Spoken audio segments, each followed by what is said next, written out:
Oppo തങ്ങളുടെ ഏറ്റവും പുതിയ റെനോ സീരീസിലെ സ്മാർട്ട് ഫോണുകളായിട്ടുള്ള ഒപ്പോ Reno7 സീരീസിലെ ഒപ്പോ Reno7 Pro അതുപോലെ ഒപ്പോ Reno7 തുടങ്ങിയ സ്മാർട്ട് ഫോണുകൾ ഇന്ന് ഇന്ത്യയിൽ ലോഞ്ച് ചെയ്തു. നമുക്ക് ഈ സ്മാർട്ട് ഫോണുകൾ ഒപ്പോ അയച്ചു തന്നിട്ടുണ്ട്. അതിനോടൊപ്പം തന്നെ ഒപ്പോ അടുത്തിടെ പുറത്തിറക്കിയ അവരുടെ neck band Oppo Enco M32 ഇതും നിങ്ങളെ പരിചയപ്പെടുത്താനായിട്ട് അയച്ചു തന്നിട്ടുണ്ട്. ആക്ച്വലി ഒപ്പോ എൻഗോ M32 നമ്മൾ നേരത്തെ തന്നെ ചെയ്തതാണ്. എന്തായാലും നമുക്ക് ഈ 3 പ്രോഡക്റ്റിൻ്റെ വിശേഷങ്ങൾ ഈ ഒരു ഒറ്റ വീഡിയോയിലൂടെ ജസ്റ്റ് ഒന്ന് പരിശോധിക്കാം. ഇതാണ് ഒപ്പോ Reno7 Pro 5G എന്ന സ്മാർട്ട് ഫോൺ. കഴിഞ്ഞ ഒരാഴ്ചയായി എനിക്ക് ഒപ്പോ Reno7 Pro എൻ്റെ കയ്യിലേക്ക് കിട്ടിയിട്ട് ഞാൻ ഇതിൻ്റെ ബാക്കിൻ്റെ ഫോട്ടോയൊക്കെ നമ്മുടെ സ്റ്റോറി സെക്ഷനിലേക്ക് അപ്ലോഡ് ചെയ്തിരുന്നു. ഈ ഒരു സ്മാർട്ട് ഫോൺ കഴിഞ്ഞ ഈ ഒരാഴ്ച കാലമായിട്ട് ഞാൻ ഉപയോഗിക്കുന്നുണ്ട്. റെനോ സീരീസിലെ ഫോണുകൾ എന്ന് പറയുമ്പോൾ എപ്പോഴും ഒപ്പോ ക്യാമറയ്ക്കാണ് പ്രധാനമായിട്ട് നൽകുന്നത്. അതുപോലെ ഈ ഒരു സ്മാർട്ട് ഫോണിൻ്റെ ഡിസൈൻ നോക്കിക്കഴിഞ്ഞാൽ അതിമനോഹരമാണെന്ന് പറയാതെ വയ്യ. ഒരു സ്ക്വയർ ഷേപ്പിലാണ് ഇത്തവണ ഒപ്പോ Reno7 Pro അണിയിച്ചൊരുക്കിയിരിക്കുന്നത്. ഫോണിൻ്റെ ബാക്ക് സൈഡ് ഗ്ലാസ് ആണ്, കാണാൻ നല്ല ഗുഡ് ലുക്കിംഗ് സ്മാർട്ട് ഫോൺ.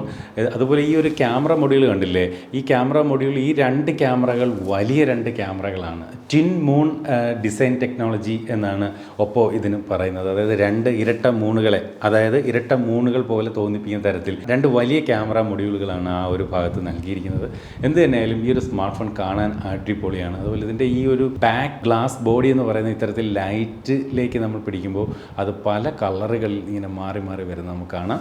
ഇതിൻ്റെ താഴെ ഈ ഒരു ഭാഗത്തായിട്ട് ഒപ്പോ എന്ന് എഴുതിയിട്ടുണ്ട്. എന്ത് തന്നെയായാലും അതിമനോഹരമായിട്ടുള്ളൊരു ഡിസൈൻ തന്നെയാണ് നൽകിയിരിക്കുന്നത്.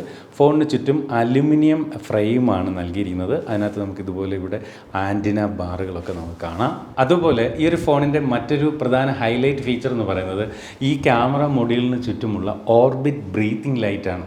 അതായത് നമ്മൾ ഈ ഒരു സ്മാർട്ട് ഫോൺ ചാർജ് ചെയ്യുമ്പോഴും അതുപോലെ നമുക്ക് ഇൻകമിങ് കോളുകൾ വരുമ്പോൾ ഫോണിലേക്ക് ഏതെങ്കിലുമൊക്കെ നോട്ടിഫിക്കേഷനൊക്കെ വരുമ്പോൾ ഈ ക്യാമറ മൊഡ്യൂളിന് ചുറ്റും ഇത്തരത്തിൽ ലൈറ്റ് ബ്രീത്ത് ചെയ്യുന്ന രീതിയിൽ നമുക്ക് കാണാൻ സാധിക്കും. അപ്പോൾ അത് സാധാരണ സ്മാർട്ട് ഫോണുകളിൽ അങ്ങനെ ഇത്രയും വലിയ ഒരു നോട്ടിഫിക്കേഷൻ ലൈറ്റ് നൽകി കണ്ടുവരാറില്ല. അത് ഈ ഒരു ഒപ്പോ Reno7 Proയുടെ മറ്റൊരു പ്രത്യേകതയാണ്. ഒപ്പോ Reno7 Pro എന്ന സ്മാർട്ട് ഫോണിനെ ഒരു പോർട്രേറ്റ് എക്സ്പെർട്ട് എന്ന നിലയിലാണ് അണിയിച്ചൊരുക്കിയിരിക്കുന്നത്. അതായത് പോർട്രേറ്റ് ഫോട്ടോകൾക്കും പോർട്രേറ്റ് വീഡിയോകൾക്കും ഏറെ പ്രാധാന്യം നൽകുന്ന തരത്തിലാണ് ഈ ഒരു സ്മാർട്ട് ഫോൺ അണിയിച്ചൊരുക്കിയിരിക്കുന്നത്. അതായത് ഒരു DSLR ലൈക്ക് ഫോട്ടോകളും വീഡിയോകളും എടുക്കാൻ ഇത്തവണ ഒപ്പോ Reno7 Proയിൽ സാധിക്കും. അതിന് ഈ ഒരു സ്മാർട്ട് ഫോണിനകത്ത് സഹായിക്കുന്ന തരത്തിലുള്ള നിരവധി ഫീച്ചറുകൾ ഒപ്പോ ഈ ഒരു സ്മാർട്ട് ഫോണിനകത്ത് നൽകിയിട്ടുമുണ്ട്. ഫോണിൻ്റെ ബാക്ക് സൈഡിൽ ഇത്തരത്തിൽ 3 ക്യാമറകളാണ് നൽകിയിരിക്കുന്നത്.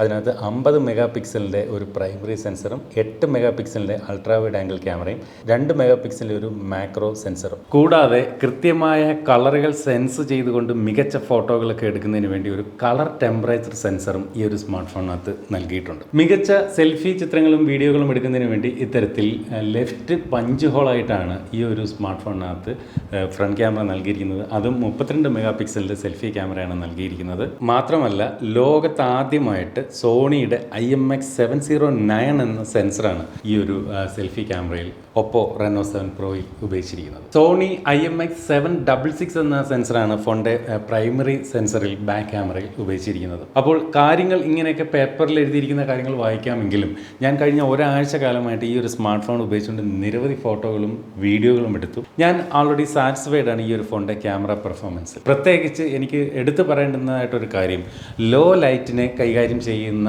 ആ ഒരു കപ്പാസിറ്റി, അത് ഈ ഒരു സ്മാർട്ട് ഫോണിനകത്ത് എടുത്തു പറയേണ്ട ഒരു കാര്യമാണ്. അതുപോലെ ഹൈ ലൈറ്റുകളെയും ഭയങ്കര കോൺട്രാസ്റ്റ് നൽകുന്ന തരത്തിലുള്ള ബ്രൈറ്റ് ലൈറ്റുകളെയും അതിമനോഹരമായിട്ട് തന്നെ ഈ ഒരു സ്മാർട്ട് ഫോണിൻ്റെ ക്യാമറ കൈകാര്യം ചെയ്യുന്നുണ്ട്. ഇപ്പോൾ നമ്മൾ സൺലൈറ്റിലേക്കൊക്കെ പിടിച്ചുകൊണ്ട് ഒരു ഫോട്ടോ എടുത്താലും ആ ഓവറായിട്ട് വരുന്ന ലൈറ്റുകളെ പോലും നല്ല രീതിയിൽ കൈകാര്യം ചെയ്തുകൊണ്ട് മികച്ച ഫോട്ടോകൾ നൽകുന്നുണ്ട്. അത് സാധാരണ സ്മാർട്ട് ഫോണുകൾ അത്ര നല്ല രീതിയിൽ പല ഫോണുകളിലും കണ്ടിട്ടില്ല. അതായത് അതിൻ്റെ ഒരു HDR എഫക്റ്റ് നല്ല രീതിയിൽ ഈ ഒരു സ്മാർട്ട് ഫോണിനകത്ത് പ്രവർത്തിക്കുന്നതായിട്ട് കണ്ടിട്ടുണ്ട്.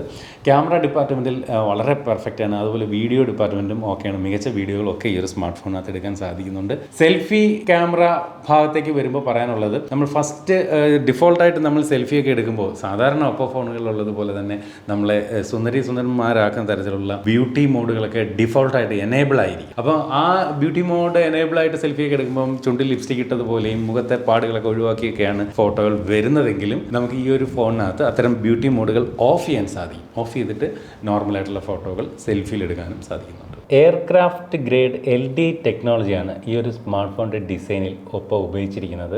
ഗ്ലാസ് ബോഡി നൽകിയിരിക്കുന്ന ഈ ഒരു സ്മാർട്ട് ഫോണിൻ്റെ തിക്നെസ് എന്ന് പറയുന്നത് വെറും 7.43 മില്ലിമീറ്റർ മാത്രമാണ്. അതുപോലെ ഈ ഒരു ഫോണിൻ്റെ വെയിറ്റ് വന്നിട്ട് 180 ഗ്രാമാണ്. 6.55 ഇഞ്ചിൻ്റെ അമോ LED ഡിസ്പ്ലേ ആണ് ഈ ഒരു സ്മാർട്ട് ഫോണിനകത്ത് നൽകിയിരിക്കുന്നത്. അതുപോലെ ചെറിയ പോറലുകളൊന്നും വീഴാതിരിക്കുന്നതിന് വേണ്ടി കോണിംഗ് ഗൊറില്ല ഗ്ലാസ് 5ന്റെ പ്രൊട്ടക്ഷനും ഈ ഒരു സ്മാർട്ട് ഫോണിനകത്ത് നൽകിയിട്ടുണ്ട്. അതുപോലെ തന്നെ 90 ഹെഡ്സിൻ്റെ ഹൈ റിഫ്രഷ് റേറ്റും ഈ ഒരു സ്മാർട്ട് ഫോൺ ഡിസ്പ്ലേയിൽ നൽകിയിട്ടുണ്ട്. HDR 10+ന്റെ സപ്പോർട്ടും അതുപോലെ അമോ LED ഡിസ്പ്ലേയും എല്ലാം കൂടി ചേരുമ്പോൾ ഒരു മികച്ച ഡിസ്പ്ലേ അനുഭവം തന്നെ OPPO Reno7 Pro നൽകുന്നുണ്ട്.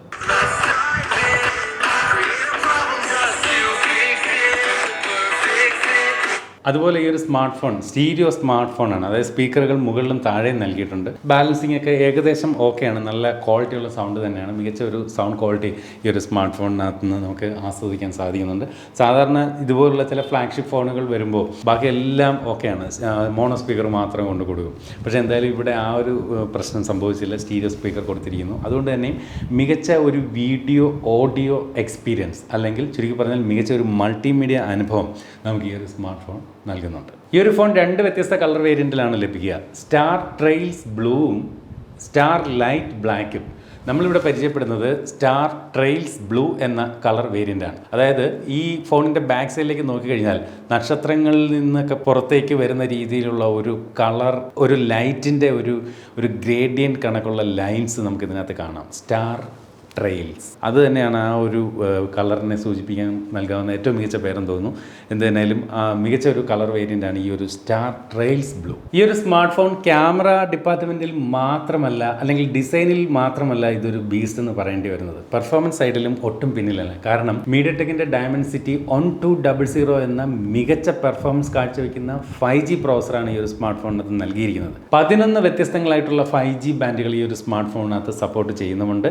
അതുപോലെ 12 GB Ram 256 GB internal memory variant ആണ്. അതിനകത്ത് ഈ ഒരു റാം എന്ന് പറയുന്ന LPDDR4X Ram, file storage type UFS 3.1. അതുപോലെ തന്നെ ഈ ഒരു ഫോണിനകത്ത് നമുക്ക് മാക്സിമം റാം 7 GB വരെ എക്സ്പാൻഡ് ചെയ്യാൻ സാധിക്കും. 12+7 19 GB റാം വരെ വേണ്ടുന്ന സമയങ്ങളിൽ നമുക്ക് ഉപയോഗിക്കാൻ ഈ ഒരു സ്മാർട്ട് ഫോണിൽ സാധിക്കും. അടുത്തായിട്ട് ഇതിൻ്റെ ഒരു ബാറ്ററി സൈഡിലേക്ക് വന്നാൽ 4500 mAh ബാറ്ററി ചാർജ് ചെയ്യാനായിട്ട് 65 വാട്ടിൻ്റെ ഒപ്പോയുടെ വൂക്ക് ഫാസ്റ്റ് ചാർജിങ് സപ്പോർട്ടാണ് നൽകിയിരിക്കുന്നത്. അപ്പോൾ ഞാൻ ഈ ഒരു സ്മാർട്ട് ഫോൺ ഒരാഴ്ച കാലം ഉപയോഗിച്ചത് കൊണ്ടുള്ള വെളിച്ചത്തിൽ പറയാണ്, 4500 കേൾക്കുമ്പോൾ ചിലരുടെയെങ്കിലും നെറ്റി അല്പം ഒന്ന് ചുളിയും. കാരണം 5000 mAh ഇല്ലല്ലോ, അല്ലെങ്കിൽ 6000 mAh ഇല്ലല്ലോ എന്നൊക്കെ വിചാരിക്കുന്നവരുണ്ടാകും. പക്ഷേ ഈ ഒരു 4500 mAh ഞാൻ ഉപയോഗിച്ചപ്പോൾ എനിക്ക് സഫീഷ്യൻ്റ് ആണ്. കാരണം ഇതിൻ്റെ ഒരു ബാറ്ററി മാനേജ്മെൻറ്റ് ഓക്കെ ആണെന്ന് പറയേണ്ടിയിരിക്കുന്നു. എനിക്ക് ഈ ഒരു 4500 mAh ഉപയോഗിച്ചപ്പോൾ രാത്രി ഒരു 11 മണിക്ക് ഞാൻ ഫോൺ ചാർജ് ചെയ്യാൻ വരുമ്പോഴും ഫോണിനകത്ത് എങ്ങനെ പോലെ ഒരു 30% വീണ്ടും റിമൈനിങ് ആണ്. അതുകൊണ്ട് തന്നെ ഒരു 1.5 ദിവസത്തെ ബാറ്ററി ബാക്കപ്പ് നമുക്ക് ഒരു നോർമൽ യൂസറിന് 4500 mAh ഈ ഒരു ഫോണിൽ നൽകുന്നു എന്നുള്ളത് എടുത്തു പറയട്ടെ. കളർ OS വെർഷൻ 12 എന്ന ലേറ്റസ്റ്റ് ഒപ്പോയുടെ യൂസർ ഇൻ്റർഫേസ് ആണ് ഈ ഒരു സ്മാർട്ട് ഫോണിനകത്ത് നൽകിയിരിക്കുന്നത്. അതുപോലെ Android 11 ബേസ് ചെയ്തിട്ടാണ് ഈ ഒരു സ്മാർട്ട് ഫോൺ പ്രവർത്തിക്കുന്നത്. ഇതിൻ്റെ ഒരു യൂസർ ഇൻ്റർഫേസ് നോക്കിക്കഴിഞ്ഞാൽ കളർ OS 12ലേക്ക് വന്നപ്പോൾ ഒരു സ്റ്റോക്ക് ആൻഡ്രോയിഡിലേക്ക് വരുന്ന രീതിയിലുള്ള ഒരു തോന്നൽ നമുക്ക് ഈ ഒരു സ്മാർട്ട് ഫോണിനകത്ത് നിന്ന് അവിടെ നിന്ന് ഇവിടെ നിന്നൊക്കെ നമുക്ക് ഫീൽ ചെയ്യുന്നുണ്ട്. എസ്പെഷ്യലി ഇതിൻ്റെ ഒരു ടോഗിളൊക്കെ നോക്കിക്കഴിഞ്ഞാൽ ഒരു ആൻഡ്രോയിഡ് 11ൻ്റെ സ്റ്റോക്ക് ആൻഡ്രോയിഡ് പോലെ ഏകദേശം തോന്നുന്നുണ്ട്. അതെനിക്ക് മാത്രം തോന്നിയാണോന്ന് അറിയില്ല. എന്തായാലും കളർ OSൻ്റെ മുൻ വെർഷനെ അപേക്ഷിച്ച് കളർ OS 12ൽ കാര്യമായിട്ടുള്ളൊരു ഇമ്പ്രൂവ്മെൻറ്റ് ഈ ഒരു ഫോണിനകത്ത് നമുക്കിപ്പോൾ എക്സ്പീരിയൻസ് ചെയ്യാൻ സാധിക്കുന്നു. അപ്പോൾ നമ്മൾ ഇതുവരെ OPPO Reno7 Proയെ കുറിച്ച് വാതോരാതെ സംസാരിച്ചു. ഇനി ഒരാൾ കൂടിയുണ്ട്, OPPO Reno7. ജസ്റ്റ് ഒന്ന് അൺബോക്സ് ചെയ്ത് ഫോൺ എങ്ങനെയാണെന്ന് നോക്കിക്കളാം അല്ലേ? ശരി, ബാ.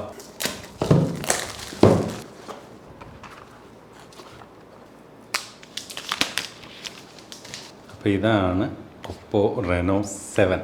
അപ്പോൾ എൻ്റെ വലത്തെ കയ്യിലിരിക്കുന്ന Reno7 Proയും ഇടത്തെ കയ്യിലിരിക്കുന്നത് OPPO Reno7ഉമാണ്. അപ്പോൾ പ്രധാനപ്പെട്ട കാഴ്ചകളുള്ള വ്യത്യാസം എന്ന് പറയുന്നത് ഇവിടെ 7 വന്നിട്ട് ബോക്സി ഡിസൈൻ അല്ല, സൈഡൊക്കെ ഒരു കർവ്ഡ് ഡിസൈനാണ് നൽകിയിരിക്കുന്നത്.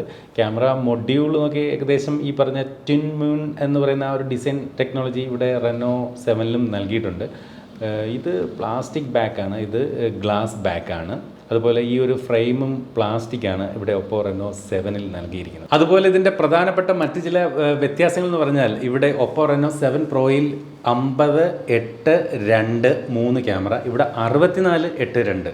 അതാണ് ഒപ്പോ റെനോ 7. അതുപോലെ സെൽഫി രണ്ടിലും 32 മെഗാ പിക്സൽ തന്നെയാണ്. അതുപോലെ പ്രോസസ്സറിനകത്തും വ്യത്യാസമുണ്ട്. ഇവിടെ രണ്ട് ഫോണുകളും 5G ആണ്. അതുപോലെ റെനോ 7 പ്രോ വന്നിട്ട് മീഡിയടെക് ഡയമൻസിറ്റി 1200 ആകുമ്പോൾ ഇത് മീഡിയടെക്കിൻ്റെ ഡയമൻസിറ്റി 900 എന്ന് പറയുന്ന 5G പ്രോസറാണ് ഈ ഒരു സ്മാർട്ട് ഫോണിനകത്ത് നൽകിയിരിക്കുന്നത്. ഇത് 12GB 256, ഇത് 8GB 256GB. ഇങ്ങനെ ചെറിയ ചെറിയ വ്യത്യാസങ്ങളാണ് ഒപ്പോ റെനോ 7 പ്രോയുമായിട്ട് ഒപ്പോ റെനോ 7 ഉള്ളത്. ഒപ്പോ റെനോ 7 പ്രോയാണ് ഹയർ, ഒപ്പോ റെനോ 7 അല്പം താഴ്ന്നു നിൽക്കുന്നു പ്രൈസിങ്ങിൽ. അപ്പോൾ ഒപ്പോ 7 സീരീസ് ഫോണുകളോടൊപ്പം നമുക്ക് ഈ പറഞ്ഞ പോലെ ഒരു ഒപ്പോ എൻകോ M32 കൂടി നിങ്ങളെ പരിചയപ്പെടുത്താനായിട്ട് അയച്ചു തന്നിട്ടുണ്ട്. പക്ഷേ ഇത് ഗ്രീൻ കളർ വേരിയൻ്റ് ആണ്, അതൊരു സ്പെഷ്യൽ കളർ വേരിയൻ്റ് ആണ്. നേരത്തെ നിങ്ങൾക്ക് ഈ ഒരു പ്രോഡക്റ്റ് നമ്മൾ ഇതിൻ്റെ ഡെഡിക്കേറ്റഡ് വീഡിയോ ചെയ്തതാണ്. നല്ല പ്രൈസാണ്, നല്ല പ്രോഡക്റ്റുമാണ്. താല്പര്യമുള്ളവർക്ക് Oppo Enco M32 plus Jayaraj എന്ന് യൂട്യൂബിൽ തന്നെ സെർച്ച് ചെയ്താൽ നിങ്ങൾക്ക് ആ ഒരു വീഡിയോ കാണാവുന്നതാണ്. എന്തായാലും ഇതിൻ്റെ ആ ഒരു സ്പെഷ്യൽ കളർ ഗ്രീൻ ആണ്, അതൊന്ന് നമുക്ക് നിങ്ങളെ ഒന്ന് ജസ്റ്റ് ഒന്ന് ഓപ്പൺ ചെയ്ത് കാണിച്ചു തരാം. യെസ്, ഇതേ ഇരിക്കുന്നു ഒപ്പോ എൻകോ M32. നല്ല പാക്കിംഗ് ആണ്. അപ്പോൾ ഇതാണ് Oppo Enco M32 green colour variant. കണ്ടില്ല, എൻ്റെ ഒരു കളറ് നല്ല രസമുണ്ട് കാണാൻ. ബ്ലാക്കിനെ അപേക്ഷിച്ച് കാണാൻ കുറച്ചും കൂടെ രസമുള്ള കളർ.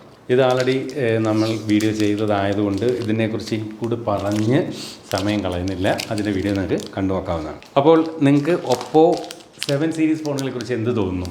ഇതിൻ്റെ പ്രൈസിങ് സത്യം പറഞ്ഞാൽ നമുക്ക് ഇപ്പോൾ അറിവായിട്ടില്ല. ഇന്ന് മാത്രമാണ് ഈ ഒരു ഫോണുകൾ ഇന്ത്യയിൽ ലോഞ്ച് ആവുക.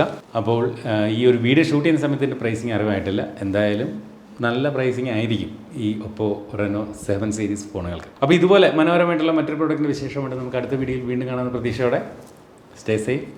ബൈ.